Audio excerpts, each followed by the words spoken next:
Until the opening trade, US stocks, crypto and crude all bouncing this Monday morning. President Trump dialing down the trade war rhetoric. France's latest government races to secure a budget by the end of the week and, of course, survive a no-confidence vote. And within the next hour, President Trump is expected to land in Tel Aviv as hostages held by Hamas start to be released. Lizzie. We can come to that, but futures on both sides of the Atlantic pointing higher this morning. We have no cash trading in treasuries. It's a holiday in Japan, also Columbus Day stateside. So we look to currencies. Euro dollar at 116, pretty steady right now. Bitcoin's been bouncing back. Remember on Friday it was below 105k. Still here, we are a touch lower today on the session, but the countdown to the opening trade starts right now.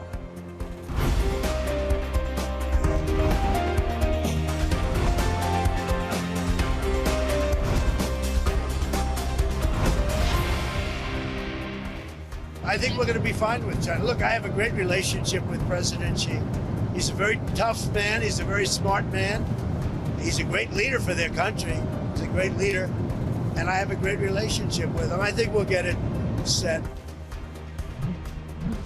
Monday morning, good morning. How was your weekend? Quite stressful, I would imagine, as you look at what happened Friday and think about the position impact that we could see Monday morning. But rest assured, Monday morning comes with a side of taco. That is on the menu. Trump delivering it there yesterday, along with some other statements that were released as well. And you can already start to see some of the market reaction that Lizzie just laid out for you. We are seeing a bounce back in risk assets that were battered at the back end of last week. Look at what's happening with crypto, oil, the dollar.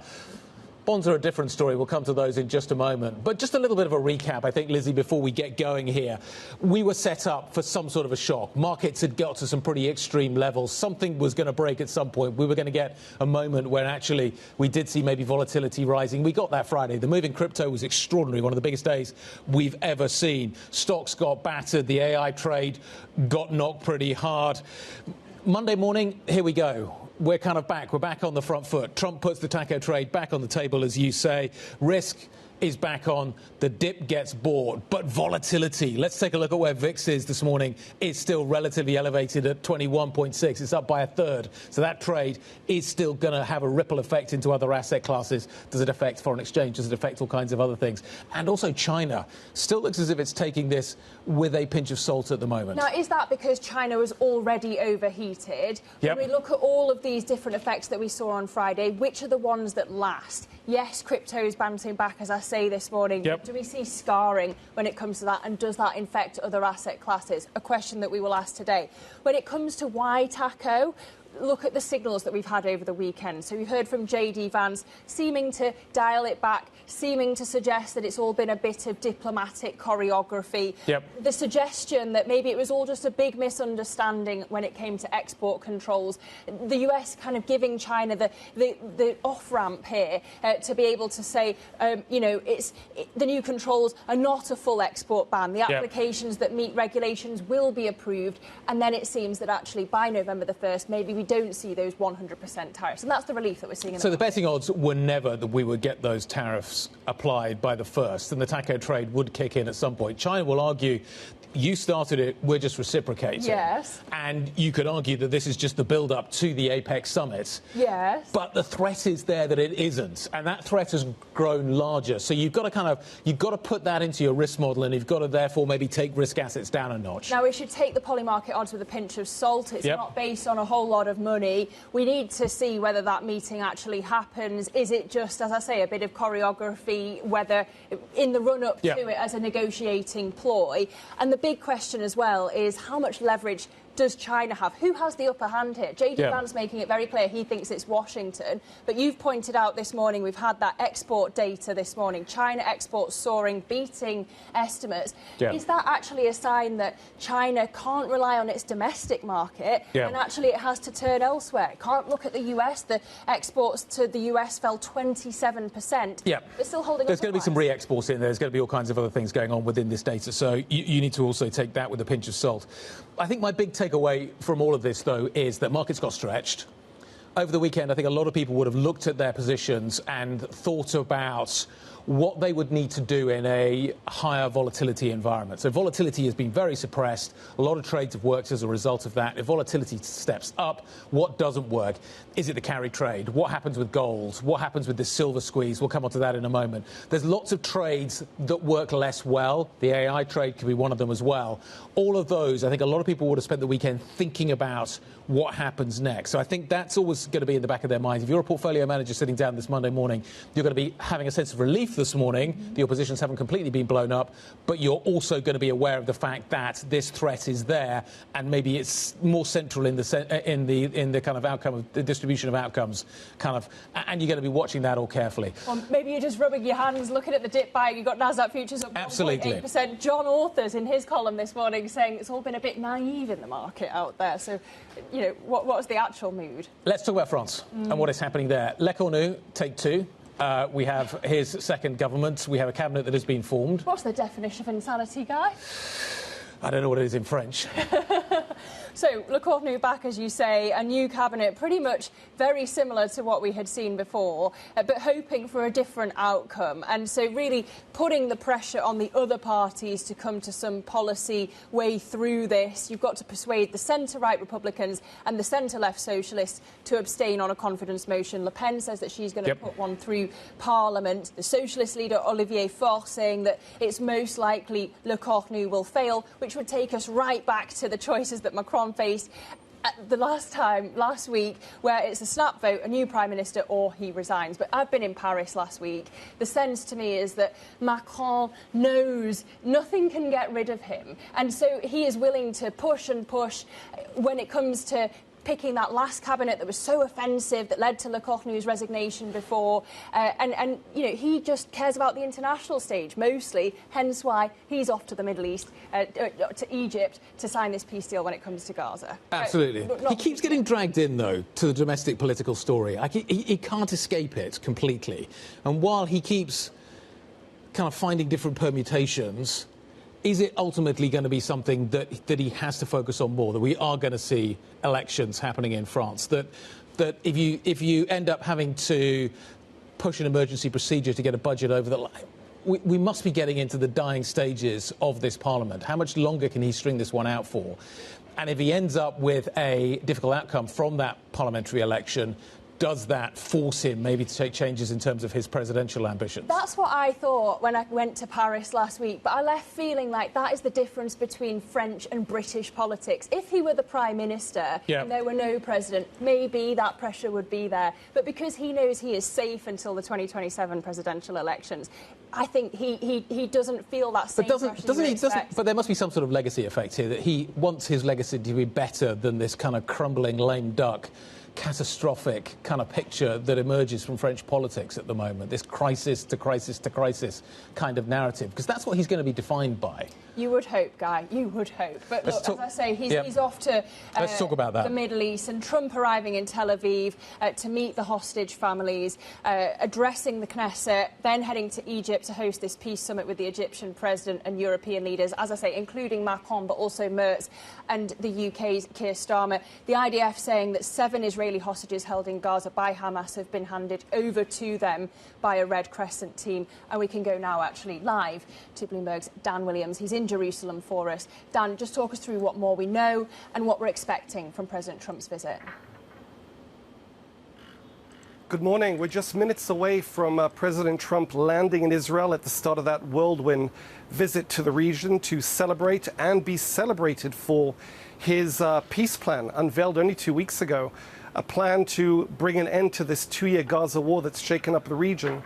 As he comes into land already, the first critical stage of that plan is happening on the ground with 7 hostages, 7 out of 48 hostages to be delivered by Hamas back to Israel. 7 of them, live hostages, we're told, are in vehicles on their way back to Israel. Another 13 live hostages due to go free. The remainder, sadly, are believed to be dead, and there is a question as to whether all of them will be recovered during the course of the day. However, this has been anticipated by Israelis, obviously the loved one of those hostages, with great excitement. For now, we have not seen images of those hostages. Media reports suggest they are walking on their own, meaning they have not been seriously incapacitated by their trial, their 2 years in captivity, often in parlous conditions. However, they will be taken for medical assessment before being reunited with their parents, and we may not actually be seeing them publicly. But nonetheless, their families will no doubt be quick to congratulate the president in person when he arrives, when he speaks in a couple hours at Israel's parliament, before he heads on to Egypt to put the final touches on what he hopes is the implementation of what remains of this deal for Gaza.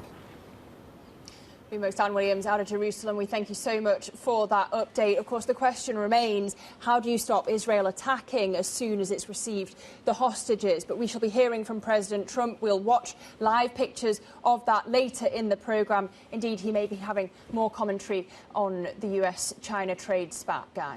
Yeah, this is phase one in terms of what is happening in the Middle East. Phase two looks a little trickier. We've got some major market moves that we need to talk about. We've got some great guests lined up to talk about them. Jane Foley, Rabobank's FX strategy head, is going to be joining us shortly. Alberto Gallo, Andromeda Capital Management CIO and co-founder, joining us to talk about what is happening in the govie market, the credit market. There's other credit stories we need to fold in as well. Patrick Armstrong, Perumi Wealth, going to be joining us at the market open.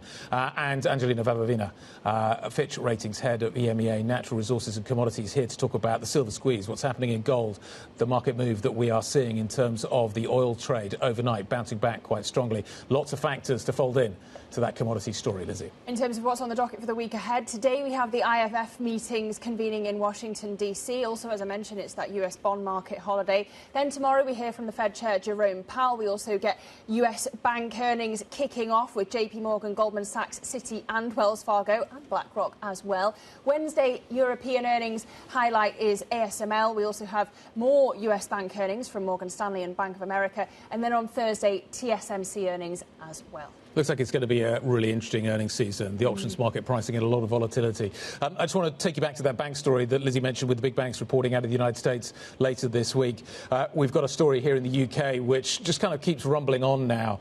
Lloyd's bank out of the UK signalling at the back end of last week that the motor finance provision story that it is facing as a result of missold credit around auto purchases is going to be more meaningful to it than originally anticipated. Lloyd's now sees, and it's announcing this morning, an additional 800 million motor finance provision, a significant step up in terms of the numbers that I think the market may have been thinking about. We'll see how that stock reacts at the get-go of trade this Monday morning. What else do you need to know this Monday morning? Let's run through some of the other stock stories that we are watching. European pharma stocks likely to be on the move after President Trump announced late Friday a deal with AstraZeneca to slash prices on some of the British company's drugs in exchange for tariff relief in the United States. It's the second major deal between the White House and a pharmaceutical company. The agreement will see AstraZeneca launch all of its new medicines in the United States at the lowest prices offered to peer countries. Astra's CEO, Pascal Soriot, appeared with Donald Trump for the announcement. To say that I appreciate very much Secretary Letnick granting us a 3-year tariff exemption to localize the remainder of our products. Most of our products are locally manufactured, but we need to transfer the remaining part to this country. Pascal Soriot. Watch mining stocks this morning. The precious metals complex in focus. Silver hitting its highest level in decades as a historic short squeeze in London reinforced the powerful year-to-date rally that we've seen in the metal. Spot silver climbed as much as 3% to near $52 an ounce, exceeding last week's intraday high. This as gold surpassed 400 an ounce, building on a run of 8 weekly gains. Platinum and palladium are also on the move as well. And watch European defence stocks also at the open after President Trump said he may warn Russia that he's considering arming Ukraine with long-range missiles. Speaking on Air Force One, Donald Trump says he was thinking about sending Tomahawks to Ukraine if the war continues. Trump was speaking after calls with the Ukrainian president on both Saturday and we now understand Sunday. Volodymyr Zelensky described those calls as very productive, Lizzie. Coming up on the programme, we're going to keep an eye on Europe's pharma sector at the open following the White House announcement of the Astra deal. Plus, we're going to talk oil and how geopolitics and trade tensions could impact prices for the liquid gold. But up next, we'll talk markets as stock futures rebound after Friday's sell-off. And if you've got any questions of your own for our guests, please do send them in to us on IB plus BBTV Go. This is Bloomberg.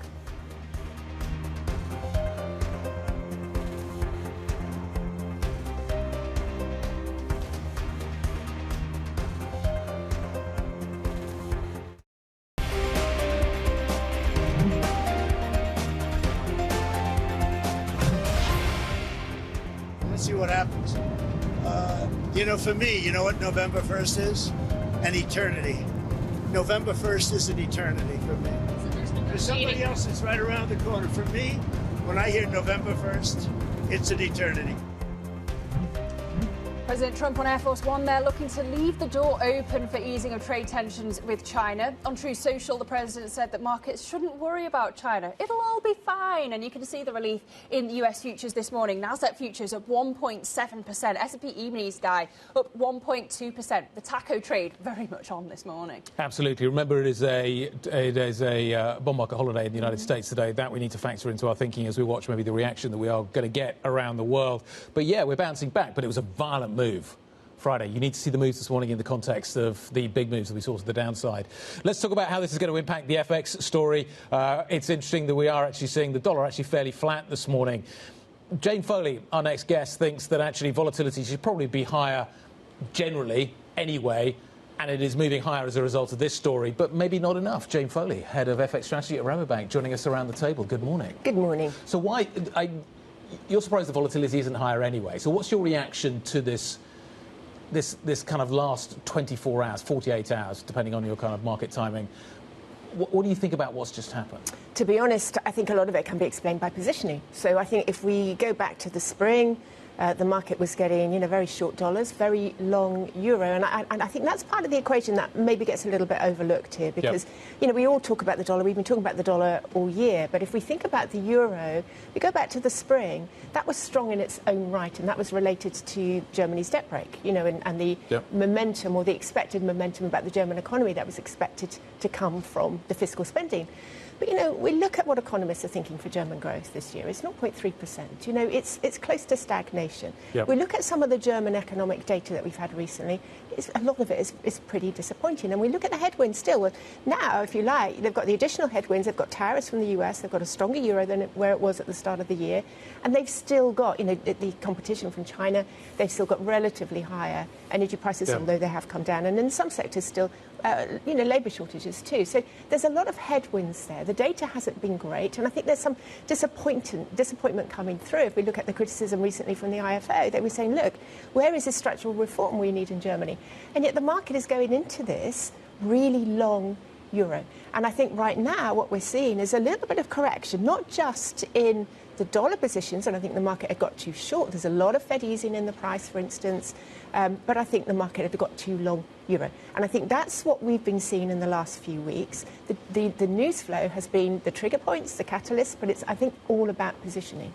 Just putting the euro aside, what about some of these other carry trades? We've seen the Brazilian real real weakening off the back of this move on Friday. Do you think that continues this week? Do we have to rethink some of those carry trades because of the shock that has been seen on Friday? To be honest, I think if you're into the carry trades, I think you have to be pretty nimble anyway, because of the news flow, because we don't, because of the unpredictability around President Trump, because we don't know in 2 months where those trade tariffs are going to be with China. And we perhaps have a better feel now than maybe we did in April, but we still don't really know. But I think the one that people really do have to be careful with is that dollar-yen carry trade, because again, that became, very much, the news of the day, last week. And actually, I think I'd be very careful about that now. I think there is a risk that the yen could snap back. Why? You said that. You said, I'm surprised the volatility has been as low as it has been for quite a long period of time. Why is that? And do you think we're coming out of that phase now? I don't know if we're going to come out of it. I think there's various different factors, and I know that people have been writing reports about the impact of technology on foreign exchange. I mean, I don't know. I'm not well positioned to have a view on that, but I do think in terms of the news flow, that there's almost the news flow is so rapid and so quick fire. It's almost pretty difficult to react to a piece of news when actually the news could be completely different that afternoon or the next day. So I think there is a degree of sort of lack of reaction to some of the news flow because of that. But we have this kind of orbit of stories that we're watching at the moment. French politics, government shut down, what's happening with the China trade story, the AI narrative. Japanese politics. Japanese politics. All kind of orbiting around. Are they just cancelling each other out? So are they all so volatile that actually they're not volatile because they change so much, to your point, that you can't actually kind of understand what happens next, and there's so many of these kind of known unknowns. Or even if you did understand, you're reluctant to take a position because the news flow could be different tomorrow. So I think there is an element of that, because I've read reports, as you say, no, the market's getting very complacent about this, that and the other. And I actually think it's not necessarily complacency, it's, it's sort of wait until you're really, really sure, because otherwise you could get your fingers burnt. So I think markets are having to adjust differently to the news flow just because of the pace of it. What about the debasement trade and this whole debate about whether gold is the new dollar? Do we kind of forget about that now that we've had the shock of Friday and we're kind of back to thinking that we've seen before? Well, probably not, because I think perhaps part of this issue and part of maybe a reaction to all of this news flow is still the diversification trade. Now, clearly, that was perhaps called at the start of the year, the roll away from America, trade. People were moving away from the US. But actually, I think we need to step back and look at this in a bigger context. Since the global financial crisis, there's been a lot more money around the world going into portfolio flows, and an awful lot of it has gone into US. So US stocks, for instance, certainly been a beneficiary of that. And I think this year, perhaps triggered by some of Donald Trump's policy, the market started to rethink that. And I think the diversification trade is still very much something that people are interested in. So, look at the performance of the Nikkei, for instance. Look at the performance of the Hang Seng. They've both done extremely well this year. And I think gold is part of that diversification trade. And I think perhaps you can wrap this up with the amount of debt and the deficits that we have, not just perhaps in the US, but in various parts of the developed world. And people are saying, well, look, you know what? Look at these huge amounts of debts. Are these governments doing anything? Are they able, in an aging population, to do much about this? Why don't we just diversify and follow some of these central banks into gold as well? So I think that's part of an issue. What are you watching this week? I'm just trying to think about the kind of things that could be near-term catalysts. Got French politics, which I think we haven't talked about yet. You've got the US government shutdown, which we haven't talked about yet. These are massive kind of stories that we don't know yet how they're going to play out. What are you looking at in terms of the week ahead in the absence of US data? Well, I mean, we do have Powell, but I think also Japan. I think this is a really interesting story. And we've got to remember that in the Japanese press, certainly, they're talking about a potential visit by Trump to Japan, at the end of October, which would be linked to his visit to Asia. And, I got to ask myself, whoever is the Prime Minister of Japan, hopefully they'll get one next week, why would you want to potentially visit or meet Trump with association with a weaker yen policy and when you're worried about imported inflation? And that, to me, whoever you are as the new Prime Minister, that to me suggests that there could be a snapback in the value of when you're dollar. A self-styled Iron Lady of Japan, why would you want a weaker yen? But still, stuck around 151 per dollar right now, Jane. Yeah. Good to see you. Jane Foley, Head of FX Strategy at Rabobank. We thank you so much for joining us around the desk this morning. We've got plenty more to discuss. We're going to keep our focus on the markets and the renewed trade tensions between the US and China. We'll be speaking to Alberto Gallo from Andromeda Capital Management. He'll join us next as we're looking at futures higher stateside, up 1.7% for Nasdaq futures, also higher here for European futures, up 0.4% for Euro Stoxx 50 as we head towards the cash open. Remember, the bond market, at least for treasuries, closed today for cash treasuries. We've had Japan on holiday, Columbus Day stateside, so much more focus on these other classic classes, but the taco trade out in force this morning. Stay with us. This is Bloomberg.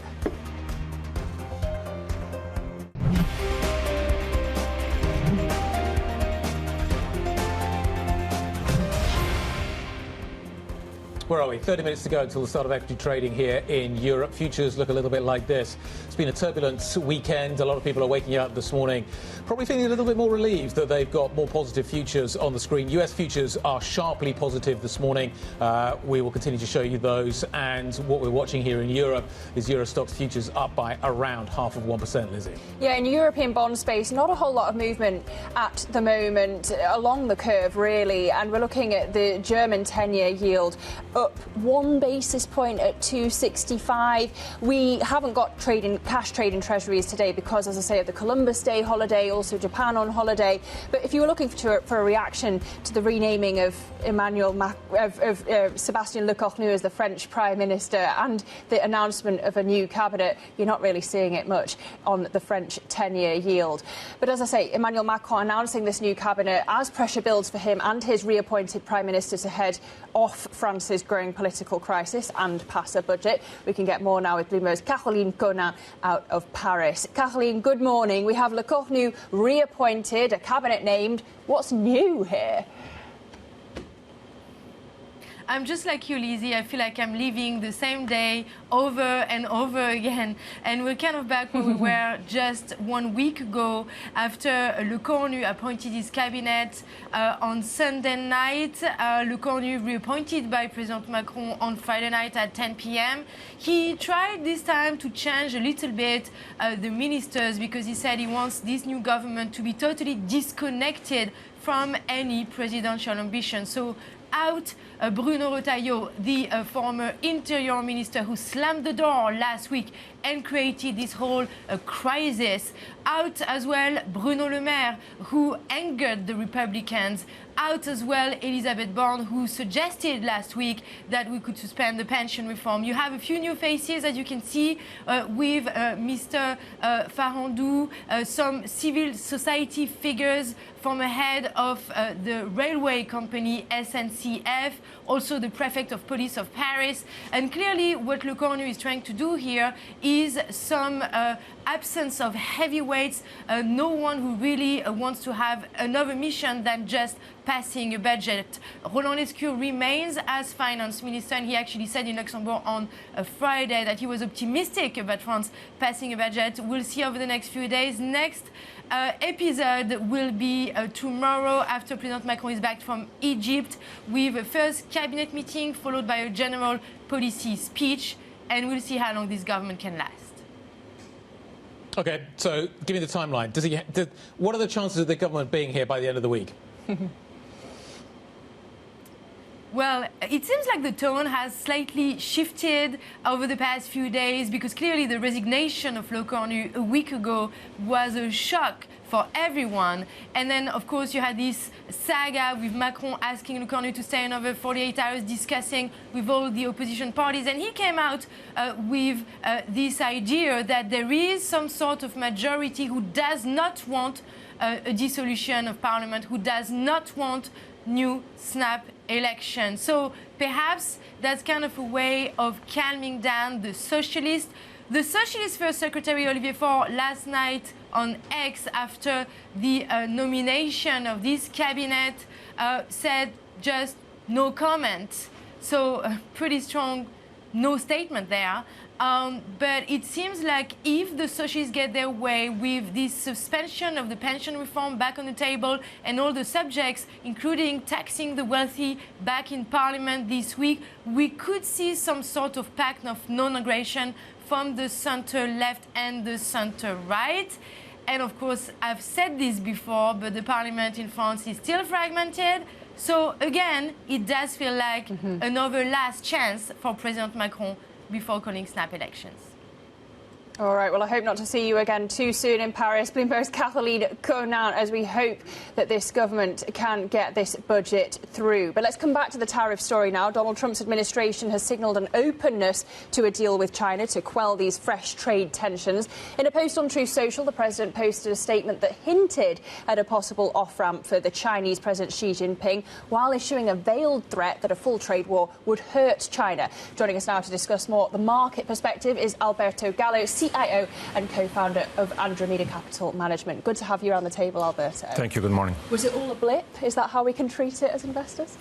Well, there is a broader theme here that is of a theme of excess spending. In an environment where Western countries don't really have all the resources they need and they cannot take them from emerging markets anymore, what they're doing is spending. So excess fiscal deficit, it's going higher next year. And on top of that, monetary policy and an implicit level of control of the yield curve from central banks. So we are still in this, what you call a debasement trade, as a result of trade tensions and geopolitical risk. And what's surprising is the low level of volatility in FX markets, in rates markets, and in credit markets. They're all under this monetary anesthetic, and that creates misallocation of capital. We were just discussing that with Jane Foley, the volatility. But just in terms of the Treasury reaction into Friday's close, it was completely the opposite to what we saw with Liberation Day, right? You saw a rally on Friday, a sell-off after Liberation Day. Do you read that as the market saying that tariffs are going to hit growth more than they're going to boost inflation? Is that the lesson we've learned since April? I mean, look, there's definitely more growth concerns now. We're probably in the weakest spot for growth in the U.S. This quarter. But next year we have more stimulus coming and the Fed will keep cutting. But I think the real key point here is that normally in a sell-off like this, you will also see gold coming down. But actually gold is getting bought because investors are worried about the purchasing power of all DM currencies. Now, the dollar is probably the least bad because they can make other people pay for their problems. But typically, in this situation, that's a warning sign, what we are seeing. Yeah. Just picking up on Lizzie's point about the market maybe started to signal a growth slowdown. And that's maybe what we got here. And that's the concern that maybe is growing, certainly in the Treasury market, in government bond markets more broadly. Let's talk about credit, your space. We're already starting to see cracks appear. You're already starting to appear in the chemical sector, in the auto sector. We're starting to get defaults. We're starting to get the kind of bottom end of the market cracking in the way that it normally would at the beginning of the kind of the rollover process. How much further does this go? How isolated is it? If we are seeing a growth slowdown, how much further into the credit space does this reach? So it could be a soft patch, but regardless, so no one has a crystal ball for recessions, right? But I would say credit is the most overvalued asset class in the world here, because it's priced for perfection. It doesn't give investors any upside at 50 basis points in investment grade, like 30-year low in spreads. There is crowding out from governments. Governments have to borrow more, and France and German spreads, France and Italy spreads will at some point grow. And you're starting to see lending going to low-quality credits. But on top of all this, we've seen structures that delete mark-to-market, private credit, for example. So when you have this kind of behavior, not only valuations are very tight, the technicals, the positioning of investors is extremely long, and then you have fundamentals that are flat to slightly worse. Then, you know, things like First Brands or Tricolor or some of the automakers and chemicals in Europe are things that were already starting to crack before the tariff announcement. So we have to be really careful here on the one hand. On the other hand, there is very good opportunities that can open once the credit markets go back to more real pricing and not just compressed by liquidity. So what are you doing? How do you? Okay, sounds like that was a pitch for a trade. What is the trade here? So look, first of all, we wanna be able to monetize the coming dislocations. There's a lot of things that could go wrong here. You know, there's geopolitical risk. There's a lot of Fed cuts are priced in. Inflation could be higher, or simply a slowdown in growth. So you want to have the right hedges in place. How are you doing that? Well, the most overvalued part of the credit market is U.S. Credit, particularly U.S. high yield. It's record long positioning. Everyone is long U.S. assets to try to beat inflation, and that creates a lot of mispricing. So that's what we're very worried about. That's what we are. So you short U.S. credit? Yeah. By how much? We're very hedged. We're, you know, as hedged as we've been.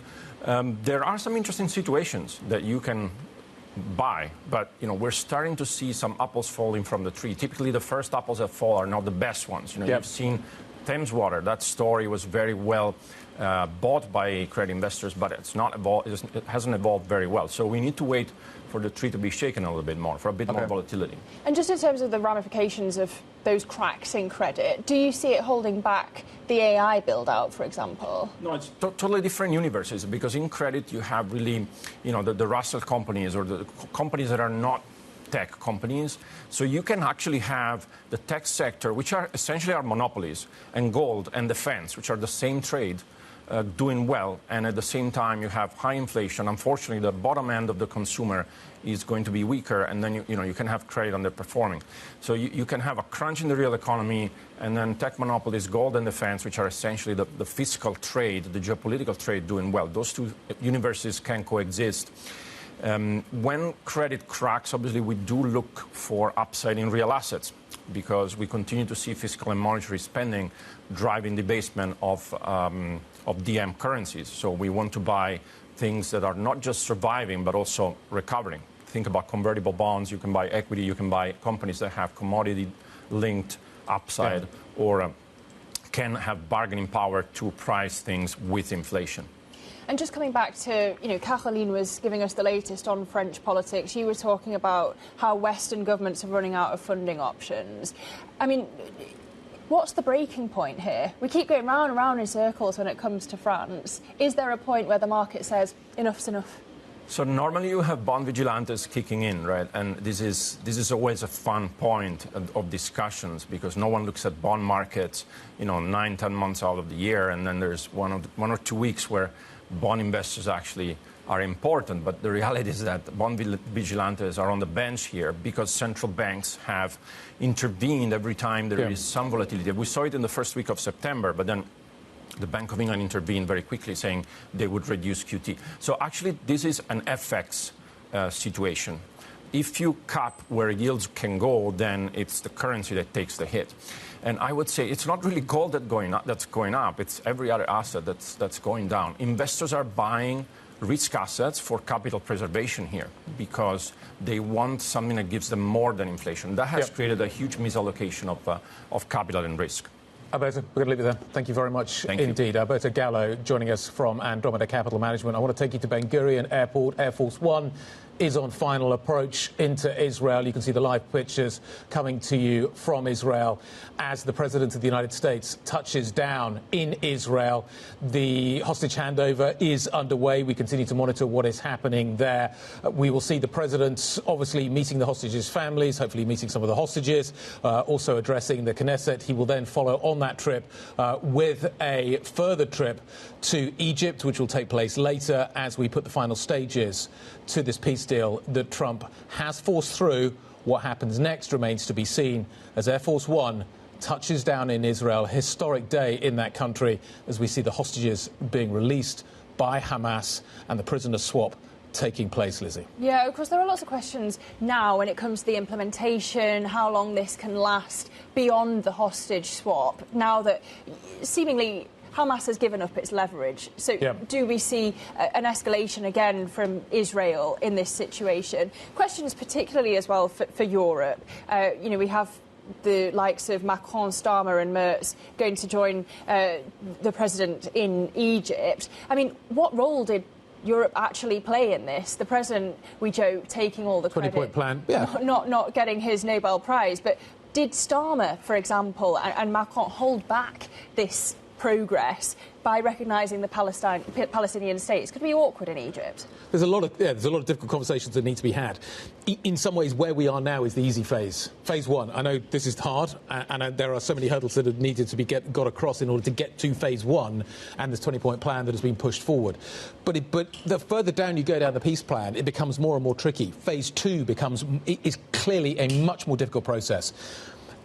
What happens in Gaza? How does it get policed? What kind of security forces are going to be there? Does Hamas have any kind of a role? What happens at that junction, I think, is very difficult to determine. So phase one, yes, hostages released, prisoner swap taking place. Phase two, I think there's a lot of open questions at this point, and whether or not we know more post the Egypt meetings, I think remains to be seen. But I think at this point in time, we just celebrate the fact that at least there's some positive progress. Of course, and a human story of jubilation on this day. But to that point, what the questions that remain? What role will, for example, former Prime Minister, UK Prime Minister Tony Blair play in this board of peace that's going to be there? Who's going to fund the reconstruction? How do you hold it up? How do you incentivise making this peace last?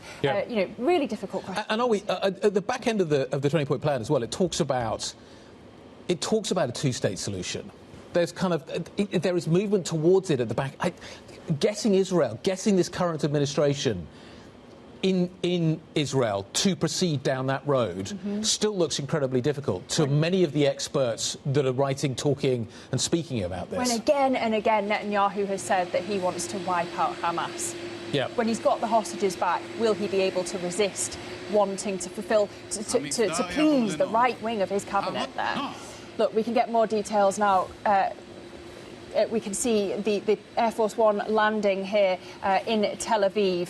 The Ben Gurion, yeah. Yeah, excuse me. And so the president aboard, we're awaiting his arrival. Yeah, we are. He will deplane fairly quickly, as we've already noted. He has got a fairly packed schedule as we work through the rest of today.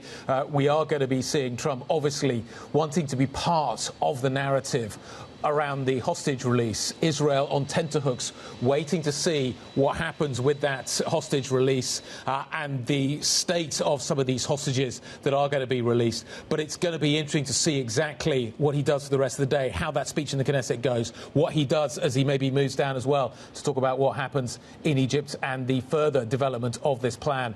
Our correspondent, Oliver Crook, is in Jerusalem. Oliver, walk us through what we're watching and what happens for the rest of the day.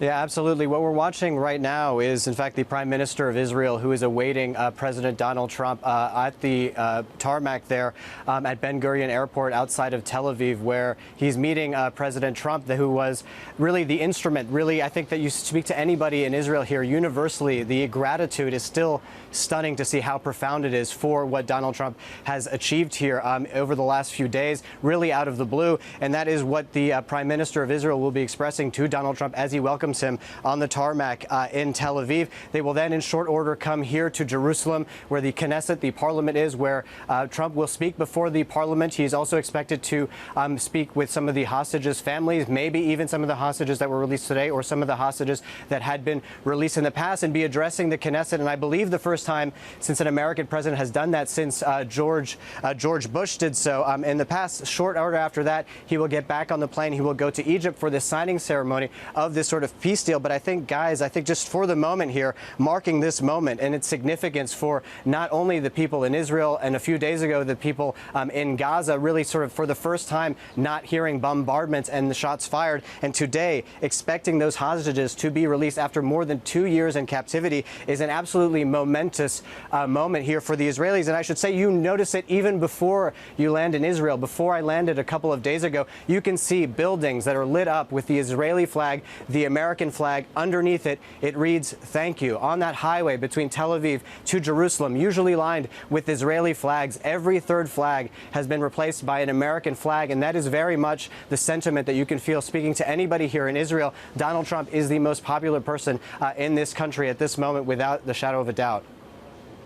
So, Ollie, we understand the jubilation that this moment is here. We understand the hard work that it took to get here. But how do we make sure that this peace lasts?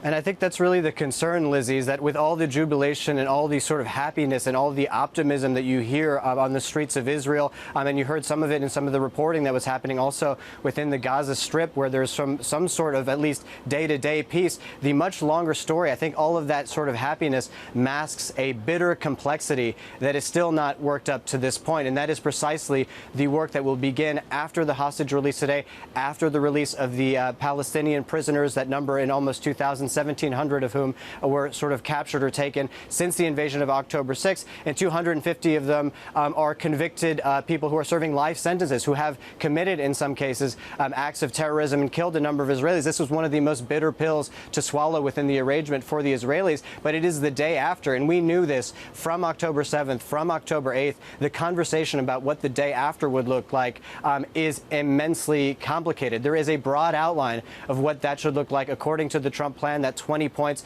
that will eventually, if everything were to go sort of perfectly, could lead something towards something close to Palestinian statehood. That being said, there are so many steps on the way, and it is not clear how to achieve them. The first is a question of governance, this technocratic Palestinian-led governance system that will be put into place, that will be overseen by this so-called Board of Peace chaired by Donald Trump. Tony Blair will be involved. A number of other leaders will be involved. But then in order to have that sort of governance, you need to have a security apparatus that is A, acceptable to the Palestinians, and B, acceptable to the Israelis. What nation is going to be willing to put forward their own defense forces and security forces to guarantee that? Will it be the Arab states? What will the involvement of the United States be? The idea is, of course, to withdraw the IDF ultimately from the Gaza Strip, and certainly less and less over the next coming months. But the big question, before any of those can be answered, is what is the future of Hamas? This is a question that is entirely unanswered. And another question, I think, that is going to be the big one before everybody, a very simple question. The answer is extremely extremely complex. Is the war over today? If you ask President Donald Trump, he says, yes, the war is over. You ask Benjamin Netanyahu, you ask some of the other commentators here in Israel, that is not such an easy question to answer. And the answer to that question for them is not necessarily yes. So what happens in Egypt? Once we move on to that next phase, once we start talking about phase 2, what are the key discussions that need to take place towards the back end of this week? Ollie? So I think that the most important thing, I think, with this entire process will be keeping people engaged, getting people committed on the front, in the first sort of steps of it, and then keeping momentum throughout the process. I think from the very beginning, the difficulty with the Palestinian question, particularly in Gaza, is that many of the Arab states have found themselves very supportive of the Palestinian people. They've been, it's sort of naturally how they feel, also the pressure from their own people, but they've been very sort of reticent to get involved very intimately with, say, the security apparatus. So for the Trump administration, who has put this through, is going to be a conversation with many of these Arab leaders to figure out what exactly the role is going to be going forward. And that's to say nothing of the fact this sort of security, which is the preconditions for doing anything else. The main issue here is also going to be a question of reconstruction and disarming Hamas. It is some of the Arab allies and Muslim country allies, such as Qatar and the Turks, who put immense pressure on Hamas to come to the negotiating table. What is the future of Hamas in the enclave? That will be the fundamental question. And to what degree are they going to be willing to disarm? We've already had reports over the last couple of days of them reasserting their authority within Gaza and also, setting checkpoints. And there have been some reports of also retribution towards Palestinians who were seen to have cooperated with the IDF. So this is really, despite all the jubilation, all the optimism, some of the chaos that is certainly going to be ensuing within the Gaza Strip. So, Ollie, if this is the biggest foreign policy achievement of President Trump's second term and the Abraham Accords were the biggest achievement of his first term in terms of foreign policy, do we expect the talks on Israel-Arab relations, normalising those relations, to pick up after what we see in Egypt? I think very clearly for the Trump administration, that is the sort of ultimate goal. And I think it just we should just take a moment here to note the achievement of sort of foreign policy for the Trump administration. I think even the greatest detractors of Donald Trump, the greatest critics of Donald Trump, have to give Trump a huge amount of credit for what he managed to achieve here. And I think many of the critics of Donald Trump will say many of the crises that Trump so-called solves are ones that he manufactures. This is a crisis that predated Donald Trump and that he has, through his foreign policy, managed to bring everybody to the negotiating table. I've been talking to a number of different people and thinking myself quite a bit about, could this have happened under Joe Biden? Could this have happened under a President Kamala Harris? And I think the answer is, potentially, but it could not have happened in the way that it happened here. And that is largely due to the way that Donald Trump has gone about negotiations and the ways that he's held relationships and brought people into the conversation that I don't think the Biden administration had the same kind of leverage with and the same kind of conversations with. So I think that certainly the long-term goal for the Trump administration is a total normalization of the Arab world with Israel. But I also think this is a sort of coup in the method of Trumpian foreign policy, and a sort of almost ideologically agnostic, almost sort of unprincipled, almost sort of improvised, but really getting some kind of results. And I wonder what this will mean for, say, maybe Trump's attention moving more closely and more completely towards Ukraine in the ways in which he will be able to put leverage on Russia and Vladimir Putin. And that'll be certainly part of the side conversation today when we'll be seeing in Sharm el-Sheikh, because there are going to be a number of European leaders there, including Emmanuel Macron, Pedro Sanchez, Giorgia Meloni, Keir Starmer, and Antonio Costa from the EU Council as well. Ollie, as we see the president exiting the plane, as we see Trump on Israeli soil, in terms of the impact that this is going to have, in terms of his standing within this region, you've highlighted how important he is and the adulation that he is receiving right now. Can this translate into something sort of more? Can this sort of translate into how much influence does he have over Bibi right now, Benjamin Netanyahu, the government in Israel? How much more can he use that adulation that, as you say, he's getting to leverage serious change in this country?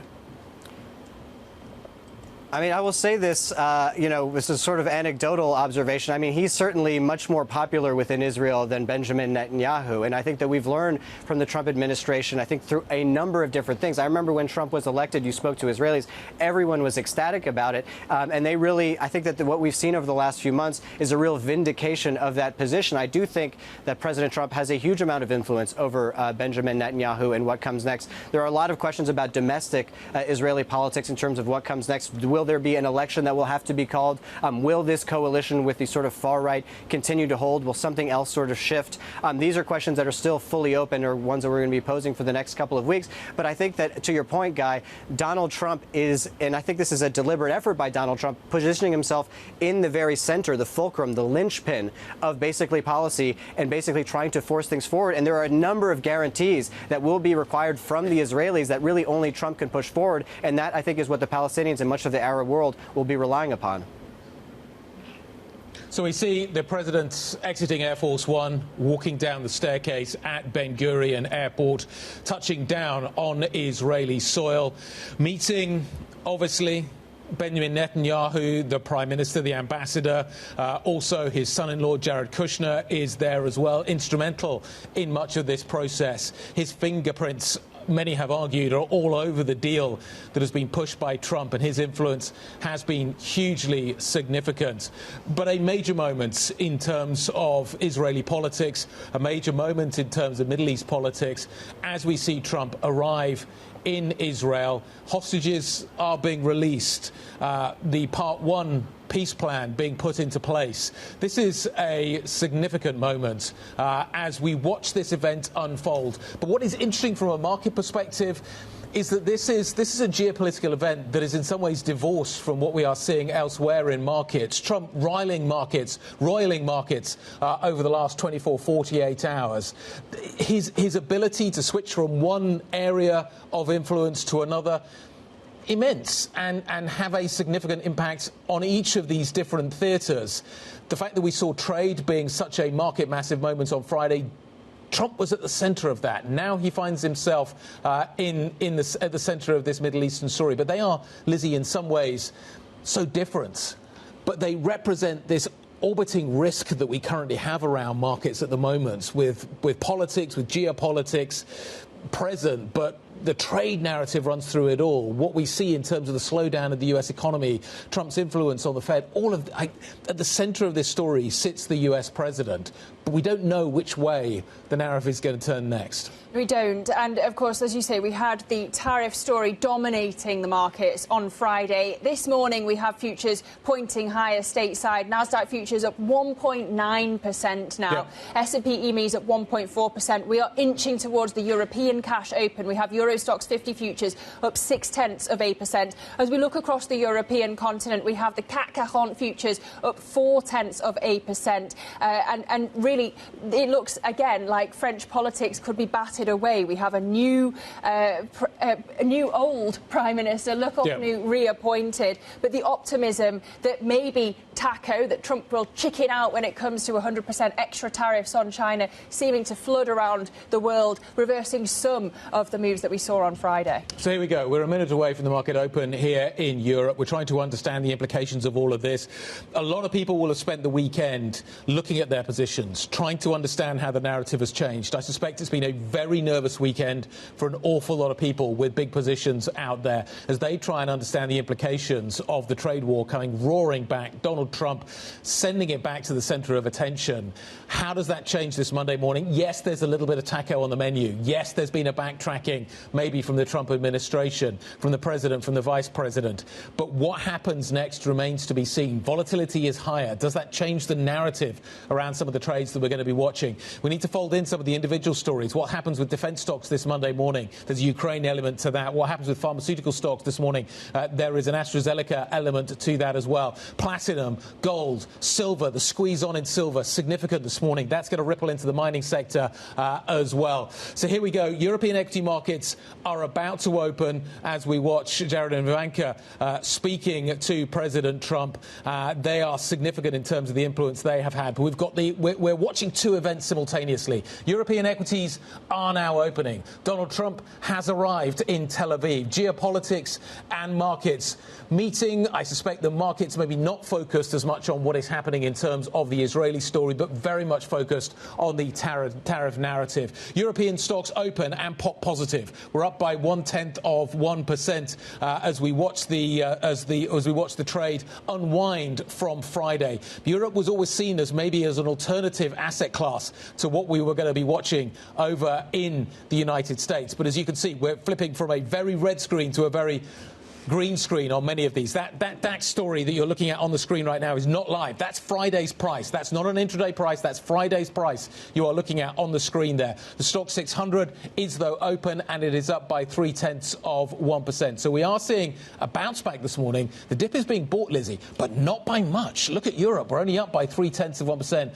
after those 1.5% losses that we saw Friday. Yeah, look, the FTSE 100 only up 0.2%. Same for the FTSE 250. We had expected big gains for the miners, but not lifting the FTSE as a whole that much. Fresnillo, it has to be said, up 3.9% as we see gold and silver rallying on this relief. But break it down by sector across the continent, and as you say, it is green across the screen. Tech leading the gains at more than 1%. Basic resources not far behind, up 0.7%. Autos as well. Bottom of the basket, healthcare, but it's only flat. We're not seeing losses for any of the sectors across the continent this morning. So I turn at this point to the two-day chart that we get, and maybe we'll bring this up for you once we've finished watching what is happening at Ben Gurion. The two-day chart, so you see a big gap lower, obviously, back end of the session Friday. This morning we're filling a little bit of that gap, but we're not completely filling it. So on a two-day basis, the stock 600 is still down by 0.9% from the beginning of trade Friday through the initial opening trades coming through here on Monday. So we're watching this morning, stocks bouncing a little bit. But how do you reevaluate your position as a result of the volatility we've seen? We've been in this period of immense calm. Stocks have been pushed higher. The story around the AI narrative has been a huge part of that. But low volatility, the ability of systematic traders to take on more and more risk has been a big part of that narrative as well. Retail traders have continued to sort of bound into the market with glee. Are they going to be rethinking their position as well? With naivety, as John Authers puts it in his column. But maybe not. Retail traders have been very good in terms of picking their moments and knowing when to continue with risk when maybe institutional traders have not. And maybe actually they've done better than we would have thought they would have done in this position. But the two-day story on the stock 600, yes, we're up by 0.3% this morning, but we are down by 1% on a two-day basis. And as you can see, we are getting a bounce. But this isn't a significant bounce that we are watching. We will spend a lot more time, I think, analysing the details of what happened Friday. And we still don't understand kind of what the off-ramp China is going to take, or whether or not it will take an off-ramp, given the olive branch that was maybe posted on Truth Social by the President of the United States. And we should note the difference between the moves that we're seeing in Europe, mild as you note, compared to what we're seeing, expecting for Wall Street. US futures up 1.9% for Nasdaq futures, and what we've already seen in Asia, China absolutely hammered this morning. The CSI 300 down 0.5%, but the Hang Seng down 2.4%. So perhaps traders thinking that maybe that is a market that was overheated and it's time to get out of it. But look, we have in the Middle East these images on the screen of Benjamin Netanyahu, the Israeli Prime Minister, greeting President Trump, as Oliver Crook put it, the new hero in the Middle East, off the back of this peace deal. Hostages returned, and we see that this morning. Can this peace last is the big question. We shall monitor the talks that are ongoing today in Egypt. President Trump meeting European leaders there as well. But let's get back to the market story. We can get some analysis now with Patrick Armstrong, Chief Investment Officer of Plurimi Wealth. Really good to have you around the desk, Patrick, as always. We've been discussing whether it's time to rethink your strategy after what we saw in Friday. Do we just treat it all as a bit of a blip and accept that maybe Trump is going to chicken out of that tariff threat? I'm treating it as a blip. I've not made any changes to my portfolio positioning. You've got a Fed that's going to be cutting this month. You've got earnings that are likely going to be very strong in tech. And if you're Xi going into the negotiation with Trump, in the back of your mind, you know you've got to give something to Trump so he can come out with a soundbite that I've won something. And if you take rare earths off the table and then give them back, that can be viewed as a win for Trump, and then maybe you negotiate something else. So I do think there's a lot of...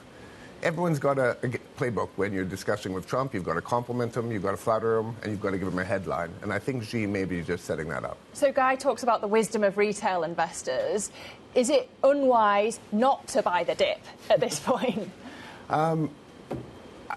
If you're fully invested, I wouldn't take leverage to buy more. If you're not invested, any dip probably does make sense because we've got monetary conditions that are going to ease, and for financial markets, monetary conditions are probably already too easy. For the real market, maybe they're not too easy, but for financial markets, there's just trillions of liquidity flushing around. You see gold at all-time highs, Bitcoin prices are up and down, but they've got a strong trend, and all of equity prices are at all-time highs. So dips are something that makes sense to buy when the Fed is cutting. And that's the playbook for right now. Volatility looks like it's higher. Well, it is higher. The VIX is up. Yeah. Does that, if we do see a more volatile environment, if it stays up, does that change anything? I don't know if it does. The Fed cutting, it just mutes volatility. That's the main thing it does. Yep. I think it suppresses volatility, and retail traders buying the dip also suppresses volatility. So there's going to be a lot of geopolitical headlines. Not all of them are going to be bad. I do think we're probably into a year-end where nobody's incentivized to rock the boat, and that probably does give us relatively strong markets going into year-end. There's an immense amount of risk, though, kind of orbiting this market at the moment. Are we just going to? Do we just need to get used to the fact that periodically some of that risk is just going to insert itself into the narrative? This time it was trade, could be something else next time, but it's kind of, that's the world we live in. When markets are at record multiples, it doesn't take much to set them down. Yeah. And that's where we're at right now. So you are walking a tightrope that most likely things are going to be good. If they're not good, it's probably asymmetric to the downside is what I'm thinking right now. So about 75% sure equity markets go up, but if they don't go up, the downside's bigger than the upside. Does the Fed's already priced a cut, though? Yeah. Two cuts. Two cuts. Yeah. So is that enough to keep the kind of the trains on the track? Because we're starting to see risks of a slowdown. Yeah, in the labor market, there's definitely a slowdown, and that's why the Fed is cutting. That's really what they're hanging their hat on. Despite inflation being above their targets, despite growth being pretty strong, it is the labor market where you are seeing weakness, and consumption being 70% of U.S. GDP. When the labor market weakens, consumption is going to weaken. So it's a precarious position when you've got record multiples, but the path of least resistance is probably higher equity prices. You mentioned Bitcoin going up and down. It went really down on Friday. Yes. Is that something that we should take as a bigger signal, and that could leave scarring, that it could infect other asset classes? That could impact the retail. We talk about the retail trade. That's where the overlap maybe. Yeah, I look at it not as an investment personally. I'm looking at it just to gauge where market sentiment is. And it does show that when things sour the mood, things can change quite quickly. So gold prices, tech stocks, meme stocks, all of those things being near record highs. And you did see Friday that they're not risk-free trades, obviously. And are you surprised that China's been such an exception to the taco resurgence this morning? Or is it that you thought it was overheated anyway? I think it's overheated. I've been reducing China, actually. China's had an incredible run. Yeah. And we sold Alibaba a couple of weeks ago. It looked like I made a terrible decision. But on Friday, it was looking like a good decision. I'd much rather own a U.S. company trading at 23 times earnings like a Meta or an Alphabet than an Alibaba. I just see more structural growth, more innovation. Alibaba was great for me at 14 times earnings, 22 times earnings. It's starting to look fully priced. What is your latest thinking on the AI trade? This is the thing that everything hangs around. Everybody's priced as a winner. That's the one thing I worry about, that if you just announce you're going to spend, and that's why we sold Alibaba. It had a real jump up after it announced it was going to invest in AI and chips, and everyone's priced as they're going to win. And some companies are going to win. It's going to be an oligopoly where there's a few winners, maybe some country winners, but not everyone's going to win in the market. How painful is that process of going from everybody's going to be a winner to we worked our way to the bottom of the funnel. We now know who. How quickly does that happen? How painful is that process? Slowly and then all at once. I do think we're going to see who the winners are going to be, and then the market's really going to reward those stocks, and the other stocks are just going to be forgotten and laggards for a long time. But does everything come down until, as we try and work out, we know that not everybody's going to be the winner, right? Yep. So at the moment we're priced up, we're priced everybody being winners. But as we start to kind of edge our way down towards the bottom of the funnel, that takes a lot of the froth off of things, because right now the market just rewards you. Just say I'm spending billions and billions on processors, on NVIDIA chips, and then NVIDIA will buy your stock. But is that an economic event as well? Because at the moment, the US consumer looks like the upper end of the US consumer looks like it's being supported by high stock valuations. Probably. There will be a wealth effect as well. So you probably will have an impact. If there is a significant leg down, you will have a wealth impact, and that'll impact consumption as well. Patrick, I just want to ask you about gold, because last time you were on, you said you like gold equities, and indeed we're seeing a great day for Fresnillo this morning. Do you see much more upside for the yellow metal? I don't. There could be upside. It's an incredible backdrop for gold. But the equities, I just think gold's a speculative asset at this point. It's hard for me to see how it's going to be a safe haven when there is a liquidity event. The equities, I think, will do incredibly well if gold stays at $4,000 an ounce. Just their cash flow and their earnings will be very strong. So if for 2 years gold does nothing, you get no return. But the equities, I think, will deliver very good returns in that environment. Okay. Does it feel like silver's kind of, there's a squeeze on? That always feels like a blow-off top moment, kind of. When gold is a safe haven, silver doesn't work. When gold's a speculative asset, silver works way better. And that's where we're at right now, is gold. Silver's just a geared play on gold. So I like equities as a geared play on gold, but silver, if we do have a speculative run-up in gold, silver gets that. It's much less liquid. Just a very quick question from somebody writing in. Is it not dangerous to cut Chinese AI plays with now 5 models in the top 15 top AI models worldwide? Isn't it safer to hedge the bets and have a foot in both camps? Could be. I just, when we get to that oligopoly model, I do think the U.S. companies are going to be there. China may be there as well. I don't think I'm missing out by the exact same multiples on both stocks. Interesting. Patrick, great to see you. Thanks for stopping by to see us. We always appreciate Patrick's time. Patrick Armstrong, the CIO of Plurimi Wealth. Let's take a look at the core 6 and see what is happening this morning in European equities, which are higher, as you can see, and a range of stocks are higher this morning, from luxury to defence to some of the chip stocks definitely bouncing back. ASML, maybe one of the biggest winners, as we saw it battered Friday. We see it bounce this Monday morning. Let's get some more details on what we're watching.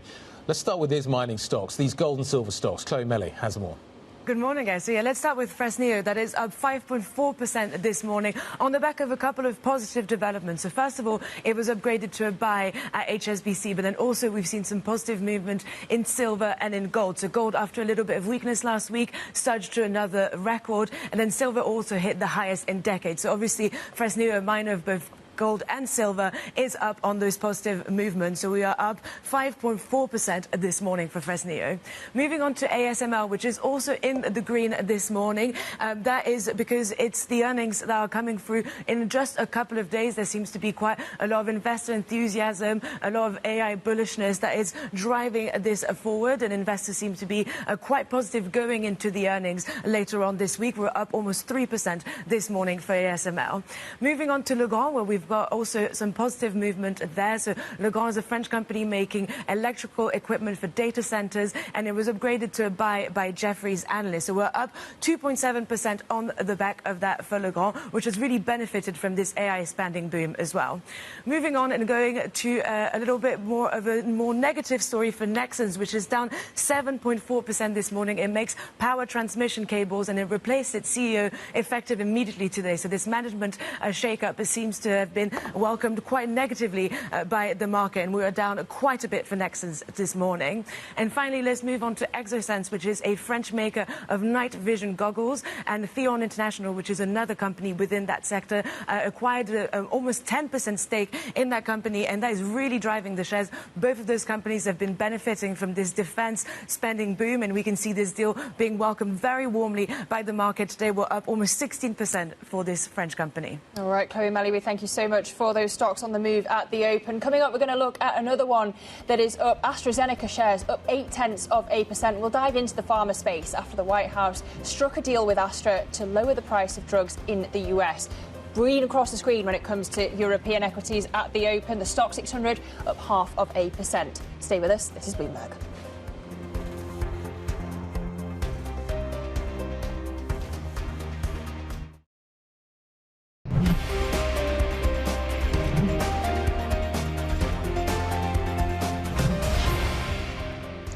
Welcome back to the opening trade. We're 17 minutes into today's session. As you can see, it's green across the screen when it comes to European stocks this morning. The relief that President Trump has seemed to be dialing back his tariff threats on China. On Friday, we saw such negativity in these markets. The sell-off sparked by President Trump saying that he would add another 100% tariff on China. But we have US futures up and indeed the Stock 600 up 0.5%. But in terms of one individual mover this morning, perhaps not as big a mover as we might have expected. AstraZeneca shares up 0.8%. This after late on Friday, President Trump announced a deal with AstraZeneca to slash consumer prices on some of the company's drugs in exchange for tariff relief. Take a listen.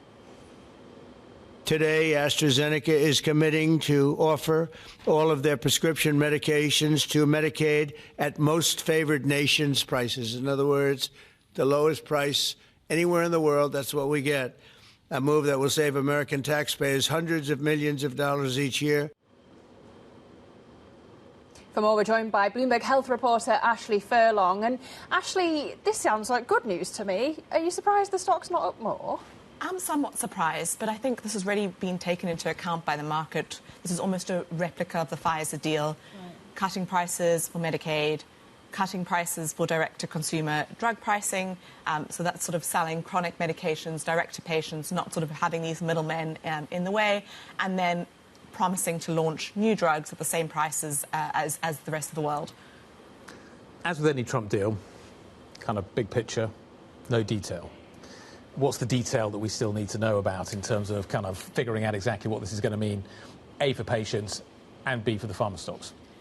So for the pharma stocks, the two aspects of the deal, we kind of know it's not going to impact AstraZeneca that much. So lowering prices for Medicaid, that's a very small percentage of their revenues. Right. And chronic medications, direct-to-consumer sales, again, it's not going to be a really big part of the of overall revenues.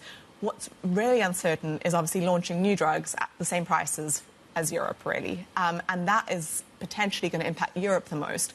So the question is whether drug launches are delayed in Europe. Do you launch in the US and then you just never launch in Europe because you're worried about those low prices? Is Europe going to have to pay more? Europe's definitely going to have to pay more. That's if we want to get drugs, we're going to have to pay more. That's the bottom line. Yeah. Yep. But is this, going back to the broad strokes, the start of a broader sentiment uplift for pharma as a sector? I think definitely. This is showing that AstraZeneca can do it, a European pharma company can do it, Pfizer can do it. The administration has said that they're in discussions with other drug makers. We expect to see very similar deals announced across the board. And I think investors are kind of hoping that this is the moment that, you know, the threat of tariffs for pharmaceutical companies kind of dwindles. Ashley, we're going to watch this space very carefully. As Ashley says, a reaction, not much of a reaction, maybe because we already know some of the details of this, but a sector story, structural change, looks like it's on the way. Ashley Furlong covering the pharma sector for us this morning. Just want to talk a little bit about what is happening with the futures picture right now over in the United States and kind of what we are getting. We are getting more momentum starting to come in terms of the overall narrative. We're starting to see it creeping a little bit higher. US futures are now getting pretty punchy and are approaching session highs. We have not, though, filled the gap left from Friday afternoon. So just kind of be aware of that when you see what is happening. NASDAQ futures are up by just over 2% now. You've got E-minis up by 1.5%. The Dow actually breaking below some key levels Friday, up by 1% this morning. We don't often talk about the Dow, but I thought I'd just mention it for a moment. Crypto is also bouncing back, but again, some massive losses delivered Friday, and one of the most brutal weekends I can certainly remember. Let's talk a little bit about what is happening here. Nora Melinda joining us now to talk a little bit more about what we're seeing here. That was brutal. What a brutal session that we saw on Friday. I mean, if you look at the equity market in particular, we did see some massive losses. The worst day for the S&P 500 in 6 months. That's half a year here, of course. But in the crypto space, you're also seeing a massive pullback here. Of course, we know crypto being one of the more speculative parts of the market here for traders. But across the board, you were seeing massive losses. But a rebound here today on this morning. Starting to see a lot of green on the screen. Yeah, so for crypto, for Bitcoin in particular, we're up 0.4%. Remember, we were below 105,000 on Friday. Now we're up above $115,000 a token. This is a huge reversal. What does it tell you about the state of Wall Street that you've got NASDAQ futures up more than 2% and crypto bouncing back as well? Well, it definitely shows you the resilience of Wall Street. I mean, if you think about this on a broader scope, this year has been pretty intense here between geopolitical tensions. You've got tariff wars, so many things in focus during this time period. Of course, also economic concerns really underpinning a lot of the sentiment that we've been seeing this year. But nonetheless, you're still seeing what the S&P 500 up about 11% year to date. Bitcoin trading at about $115,000 right now. So you are still seeing broad-based, we can call it a little bit of optimism here. Okay, so if gold is analog Bitcoin, i.e. they are related and one is synonymous with the other, we didn't get that Friday. Right. What we got was gold sticking, Bitcoin dropping. Are the two, is the connection there reality? Are they the same thing with different formats? Or are we beginning to learn that gold is different, that gold might actually be a safe haven in the way that maybe crypto isn't? And that's the question that a lot of people have been discussing here, especially as you think about gold traditionally being a safe haven. People are really curious about whether or not there is some sort of bifurcation that we're seeing here between crypto and gold here. So it's going to be something that we have to continue to watch playing out. But that's definitely something I've been having conversations a lot with my sources. And is it the same across the cryptocurrencies? I'm talking about this rebound in Bitcoin, but do you expect to see similar moves across crypto in general? I mean, it seems to be pretty widespread. I mean, if you look at some of the data that we had out in the Bloomberg terminal today, I mean, we're looking at cryptocurrencies broad-based, rising about 6% this morning. So really adding lots of money here into the space. Okay. We're going to leave it there. Nice to see you. Nice to see you. Happy to be here. Nora Melinda joining us on the crypto story. Let's talk a little bit about what we're seeing in terms of the futures picture right now. So we are bouncing back, but I think what we need to take on board this morning is we're not completely filling the gap yet. So you got this math, you saw it in crypto, you're seeing it in futures as well. We're getting this drop. We're filling it a little bit. Do we continue to fill it for the rest of the week? Is the dip going to continue to be bought? There was certainly caution overnight in terms of the Chinese session, in terms of buying the dip in Asia. Are we going to see more of a robust performance when it comes to what we're going to see over in the United States? Yeah, we've seen US stock futures hitting a session high. NASDAQ futures up more than 2.1% at this point. S&P E-minis, it has to be said, only up 1.6% only. Still a rebound from the misery of Friday. But not as major moves when you look at European equities this morning. The Stock 600 up 0.6%, even if it is green across the screen for the European continent. You know, it was a moment where you could get out some of your worries about the AI rally. You know, there was so much else going on beyond the tariff story. I just want to hopefully get the crew to pick up a VIX chart here. So the VIX spiked really sharply on Friday. We saw it popping north of 22. We're back down to 19 now, so we're back below 20. Now, we're not going back to the kind of sort of 16, 17 that we saw maybe earlier on, back end of last week. But now we've got we're down by nearly 20% on VIX this morning. So there's a really big move. Actually, I'm looking at it on a 5-day basis. On a 1-day basis, we're down by circa 10%. But volatility is coming down quite sharply as well. And what that will do is encourage as well some of the systematic traders maybe to come back in as well. So that will affect their risk tolerances and how we see some of this trade working through the rest of the session. So it's really interesting to see. We are coming down, so we've retraced half of the gain that we saw in volatility Friday in terms of where we're coming back down to. OK, really interesting. Well, coming up on the programme, we're going to check in on the gold rally and some of the biggest stories in commodities. We're going to be speaking to Angelina Vallavina, head of EMEA Natural Resources and Commodities over at Fitch Ratings. We've seen gold hitting a record, silver hitting a record. How do the two interplay? Plenty of questions there. We're also seeing the likes of Fresnillo up 5.8% off the back of those gold moves. So that conversation next. This is Bloomberg.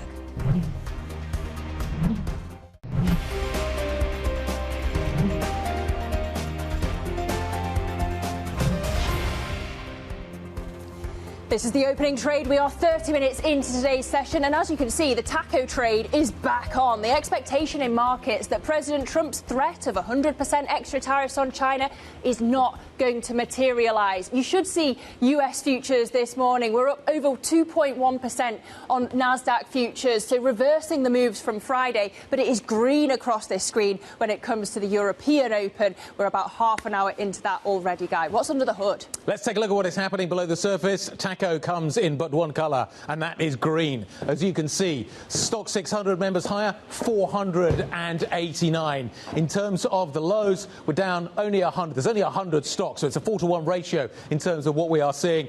You've got higher than anticipated volume. We're up by, as you can see, 28%. US futures are roaring back. We've not completely filled the gap, but we are certainly seeing a big trade stateside taking place right now as everybody starts to warm up for the session in the United States a little bit later on this Columbus Day. Let's talk about 52-week highs and 52-week lows. We should not forget what is happening in the metals space. We are seeing the miners, the precious metals miners, again having another solid session. I feel like I'm a stuck record at the moment in terms of what we're seeing with Fresnillo, but I bring it up again. Valerie Teitel, I hope you're watching. The 52-week high on Fresnillo, we are now up by 282%. That stock hitting a fresh record high this morning. We're up 2,510 on that trade. But are we seeing the blow off top beginning to emerge in silver? Is that this short squeeze? Is that what we're watching? Remember, it is also LME week this week. The metals community is in London to celebrate what is happening with copper, gold, silver, platinum, palladium, and that is represented in this stock trade here today.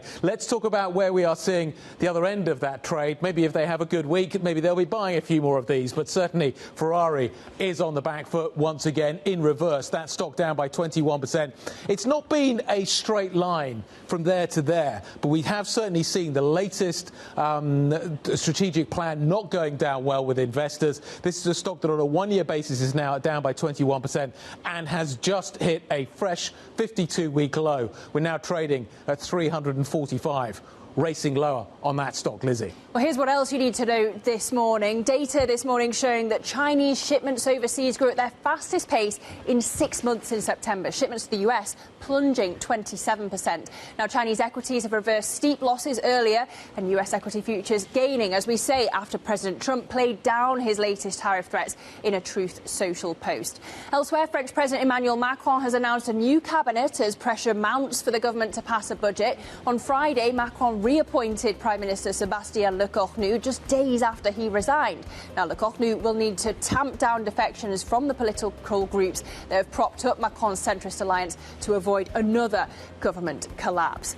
And in the Middle East, Hamas has started releasing Israeli hostages this morning, marking the moment of truth for President Trump's fragile peace deal. President Trump has arrived in Israel to herald the agreement, ending the 2-year Israel-Hamas war.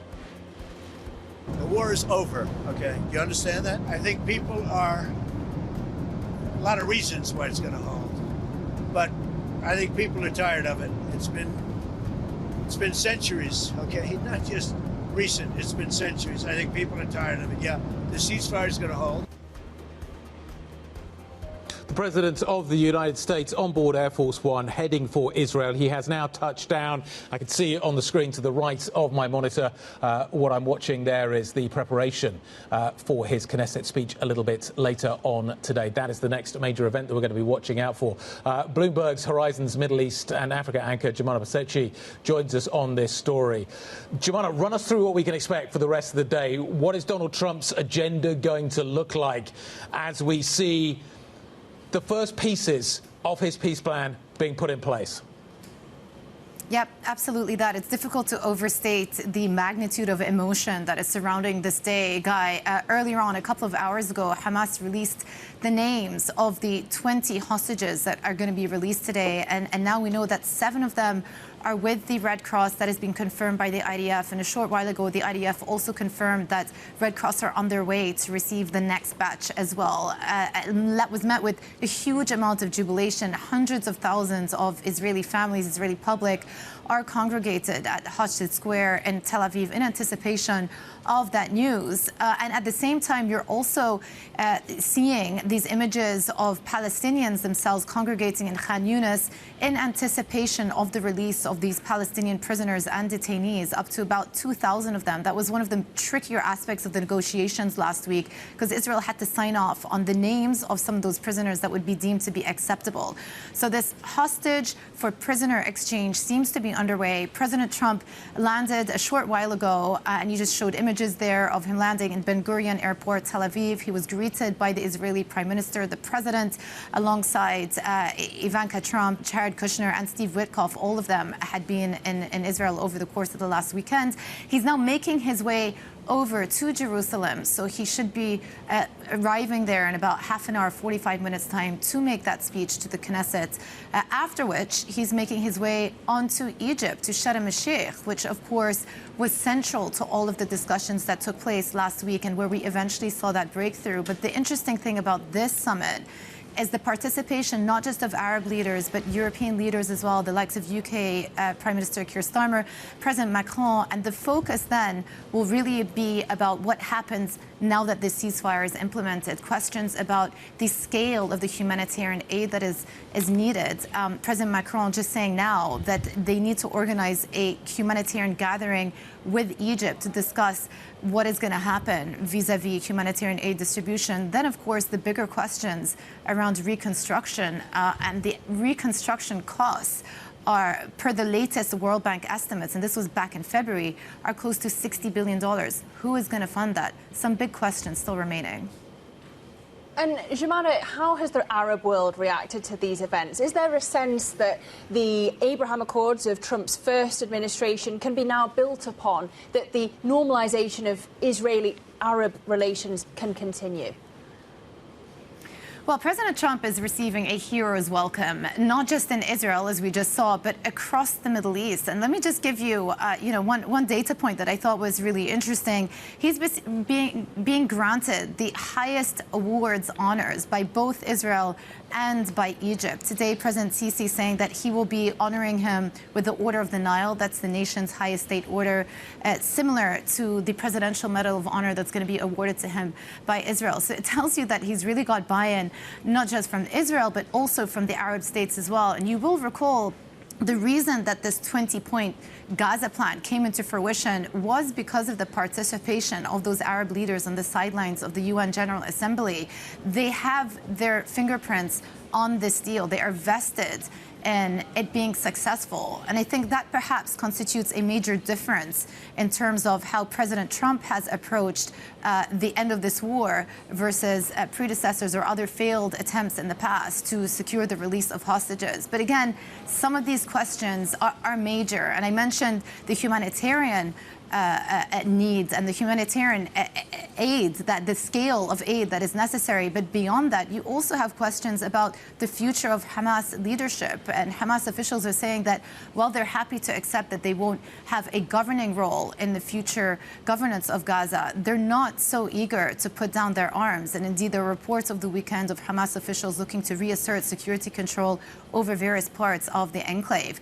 In addition to questions around the ultimate withdrawal of IDF forces, where that buffer line eventually ends up, and then, the reconstruction costs. It's not going to be easy to rebuild and reconstitute an area that has been 90% devastated. The civilian infrastructure is mostly devastated, and President Trump said it himself. But President Trump seems to think that this is the end of war and beginning of peace. Of course, the coming months will tell. Joanna, great stuff. Thank you very much indeed for running through all of the issues surrounding this narrative. Joanna Basecci joining us out of Dubai. What we now need to do is kind of fold all of the various narratives that we're watching this morning into the various asset classes that we're watching so carefully. What is happening in the Middle East clearly having an impact on these asset classes. Look at maybe with the story around oil this morning, which is also being affected by what is happening with the trade narrative as well. There was a really interesting development Friday as we saw Bitcoin rolling off really aggressively, and yet gold sticking around at levels. Maybe we are starting to see gold emerging as the safe haven asset. Maybe it's being driven by other narratives. You've got a squeeze on in the silver market this morning, which is fascinating to watch as well. You've got London Metal Week starting off as well. That's going to be a huge focus of attention over the next few days.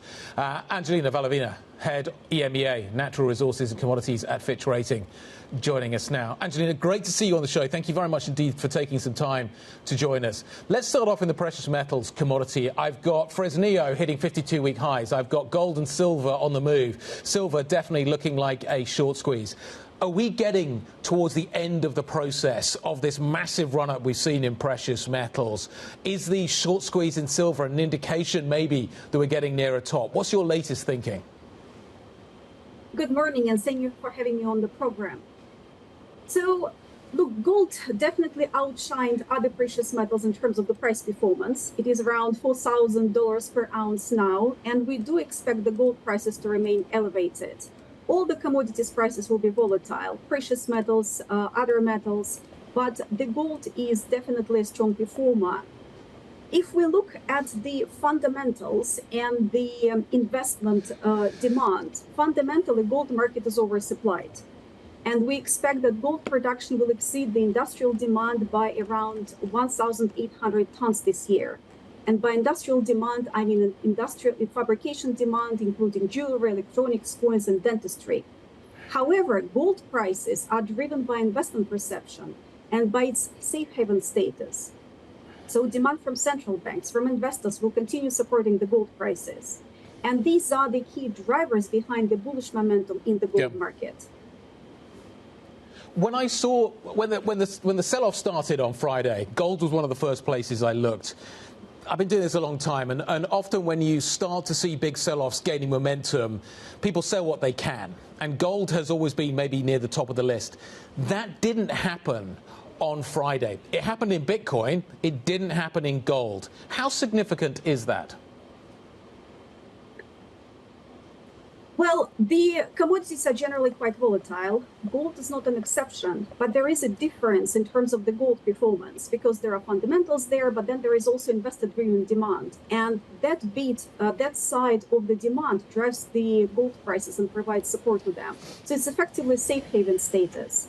So first, the resumption of the monetary easing by the major central banks is providing support to the gold prices and also to the investment demand.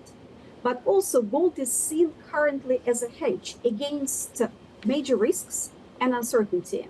And we've seen plenty of uncertainty, be it trade policy or economic uncertainty. And we've seen plenty of risks in the market as well, geopolitical risks, volatility. So that effectively underpins investment-driven demand, and that provides support to the gold prices. If you look at the central banks, for example, they will remain the net buyers of gold. And this is a way of diversification for them in terms of their holdings. So the volumes purchased by the central banks this year are likely to be around 400 tons. We do expect some moderation in the volumes, but they're likely to remain steady. Can you just expand, good morning, Angelina, Lizzie here, on the difference between silver and gold at this point? We've got a fantastic chart made by our colleague Valerie Teitel showing how, yes, they're both roaring higher, but silver actually surpassing gold when it comes to year-to-date returns. What do you read into that? I think the relative positioning of different metals really depends on their fundamentals and also where the kind of the starting point in terms of the price rally is. So we've seen some dips, we've seen some increases in the prices. It's just the general volatility in the commodities markets. And just when it comes to copper, if we put the tariff story to the side, if we can, you've had all these accidents at copper mines, investors looking at metals as an alternative to the dollar, the electrification story as well. When you see dips, should we buy them? So in terms of the copper market, it's very tightly supplied. And the surplus or the deficit in the market is usually very small. This year, we do expect the market to be in deficit, but compared to the overall size of the market, it's well below 1%. As you correctly pointed out, it is a demand story on the one hand, because there is demand from the standpoint of electrification, from the standpoint of the energy transition. But it is also the supply side because of the various interruptions in the mines in the short term, but also there aren't too many new projects coming on stream in the medium term. That's why the market remains very tightly supplied, and this is what supports the copper prices. Angelique, can I talk about your thoughts on oil? What we got on Friday was the market amping up its concern about what is happening with the growth narrative and what we are going to see in terms of growth going forward. Oil reacted to that. It's popping back a little bit today, and we're seeing a nice little bounce in the crude price. But how susceptible is crude right now to a slowdown in growth? How much is in the price already, and how much could potentially be there still to come? So oil is a different story to copper or gold because the market is structurally oversupplied. And I do believe that the fundamentals will eventually have an impact on the price, and they are having an impact on the price. So if you look at the significant geopolitical risk, the risk premium baked into the oil price was limited. It's between $5 to $10, despite all the escalations and de-escalations in various regions. So that means that the market is structurally oversupplied. This year, we do expect the demand to grow by less than 1 million barrels per day, which is below the historical average. So we do expect it to grow by 700 or 800,000 barrels per day. At the same time, the supply is growing much faster. So it's likely to grow by over 2 million barrels per day. So there is already the oversupply even this year. So next year, the story is likely to repeat. On top of it, there is a significant spare production capacity at OPEC Plus, which is over 4.5 million barrels per day. So there is a lot of supply in the market. And the other point we need to bear in mind is that there is a shifting paradigm in terms of the OPEC Plus. We see a shift in terms of the focus from the value towards volume and regaining the market share. That's why OPEC is releasing the voluntary cuts to the market, and that adds to the oversupply and to the downward pressure on the prices. Hence, for this year, we have average Brent forecast of 70. For next year, we have 65. Can I just ask you a question related to today's events as well? Is there a relationship between what is happening in Gaza and what we are seeing with the President of the United States in Israel today and the oil price? Is today a broader de-escalation in concerns around what we are seeing in the Middle East? Does it make it less likely that we see maybe conflict involving Iran? Does it change the calculation related to the Middle East geopolitical premium maybe priced into the crude? I think it will remain volatile, both the geopolitical risk premium and the oil price itself. Obviously, the risk premium might go down given that there is resolution on the table. But also it remains to be seen what will be the wider impact across the Middle East. And as I mentioned before, given that the market is structurally oversupplied, the geopolitical risk premium in the oil price was relatively moderate compared to what we have seen before. Angelina, thank you very much indeed for your thoughts this morning. We really appreciate you joining us on the show.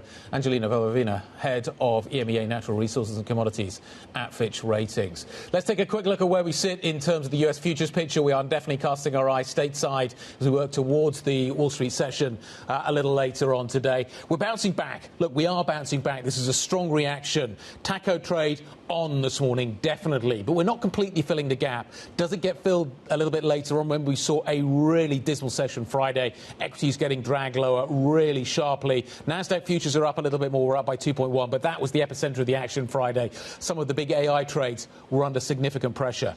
We're climbing our way out of that hole. We're not completely out of it yet, Lizzie. In terms of what's happening right now in the Middle East, we do have the latest news from Israel Channel 13. 13 more hostages have been handed over to the Red Cross. This is at the centre of what President Trump is there for. Of course, crucial to Israel. It is the moment that they have been waiting for. But what happens beyond this? Once those hostages are handed over, do we see a resumption of the war, the attacks from Israel, is the question. How long can this peace hold up? We will watch that event. We will certainly watch that throughout this week. There's a kind of long tail on that story. We're also watching very carefully what is happening with Japanese politics this week. US politics, the shutdown is on. And, of course, French politics. The French president has reappointed Sébastien Lecornu as his prime minister. We'll explore whether he's going to get a budget passed by the end of this week, really, I think is the timeline we're looking at. We'll focus on that next. This is Bloomberg.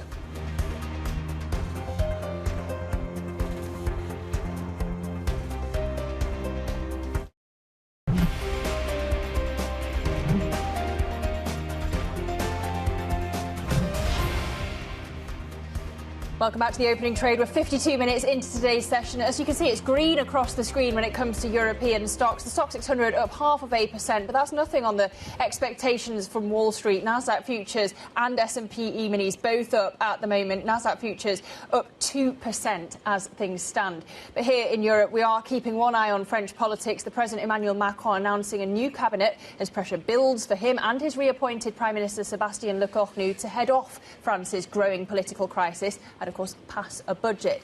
Well, let's get more now with Bloomberg's Caroline Conan in Paris. And Caroline, I have to ask you, is there not a sense of disappointment, anger among the French people that you've got the same Prime Minister, pretty much the same cabinet? I wonder what's going on in Emmanuel Macron's head, do you think? There was clearly a sense of stupefaction and disappointment again on Friday night at 10 p.m. French time when Lecornu was reappointed just a few days after he resigned last Monday. And we had another cabinet last night, just 1 week after the initial cabinet of Lecornu last Sunday. In this cabinet, a few new faces, prefect of police, former head of the railway company SNCF. These are the figures from civil society, but he kept Roland Lescure as finance minister, who's obviously going to have the huge task of trying to pass a budget over the next few weeks and months, and Jean-Noël Barrot as foreign minister. And in fact, the foreign affairs is on the table today because President Macron is in Egypt, of course, and he actually just spoke a few minutes ago, talking also about the domestic situation, which is quite rare for a president when he's traveling abroad.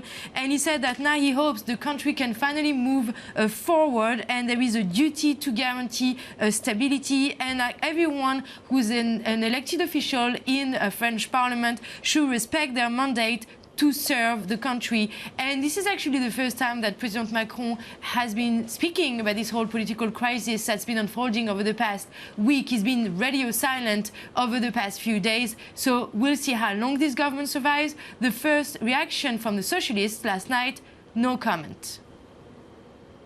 Caroline, we're going to watch this one throughout the week. It's going to be a nail-biter. Caroline Conan in Paris. So we all spent our weekend trying to figure out exactly what the trade story was going to be looking like. I know Valerie Teitel did because she messaged me constantly throughout the weekend about what was happening. We saw, obviously, huge volatility Friday. We thought it was going to carry on into Monday. We've moved on from that. US futures are sharply higher. So Valerie Teitel joining us around the desk this morning. Oh, have we moved on from the trade story already? I mean, it feels like we moved on quite quickly after spending all weekend worried we're about to see some massive deleveraging event that maybe futures started were down 3.5% at one point. It was a very nasty Friday session, and we closed essentially at the lows with that second Trump tweet. So that was the real worry of the weekend. But honestly, the dip is being bought in NASDAQ, and you have to start thinking if NASDAQ is essentially impenetrable to these threats, that perhaps I'm going to become more bullish the AI trade if this dip is bought in that kind of manner. I know you are raising an eyebrow to that. Is that possible? Put that finger away. Just think about how there was a lot of anxiety about this AI trade going into Friday already, and we are coming back pretty decently on NASDAQ. And you're not seeing, you know, the deleveraging that we saw in carry trades and FX, the deleveraging, the biggest in history that we saw in crypto. It's not necessarily having any ripple effects to any other markets, and I think it's very interesting that Treasuries are holding on to their rally on Friday. Even though we're looking at bond futures today, they're still holding on to that decent rally from Friday. Valerie getting more bullish. Who'd have got told? I know. She tells me constantly. Don't worry. OK, that is it. We're done Monday morning. That is it. I hope you enjoyed the show. It's been a really busy session. The Pulse is coming up next. There's plenty more to come. This is Bloomberg.